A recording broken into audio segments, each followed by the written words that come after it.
হাই friend, কি খবৰ? আপোনালোকৰ চাগে সকলোৰে ভালেই।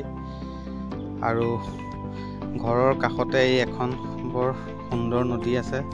আৰু আমাৰ টিকলিজনী দেখিছে, নদীখনত গোটেইখন জঁপিয়াই ফুৰিছে গোটেইখন।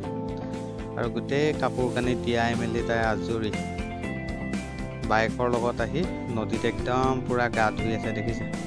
আৰু মাকে ঘৰত বিচাৰি ফুৰিছে, ছোৱালীজনী ক'ত গ'ল। আৰু এইখন যিহেতু ঘৰৰ ওচৰতে আছে সৰু নদী এখন, একদম বায়েক ভনীয়েক দুইজনে মিলি পূৰা গা ধুই আছে। ভাবিব নোৱাৰে তাইৰ ৰূপবিলাক দেখিছে কেনেকুৱা। পানী পাই গোটেইজনী একদম পানীত খেলি আছে পূৰা একদম।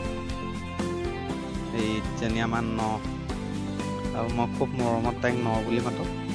এইজনী আমাৰ নজনী দেখিছে। আৰু কেনেকুৱা লাগিছে তাইক আপোনালোকে কমেণ্ট কৰি জনাব, আমাৰ টিকলিজনী।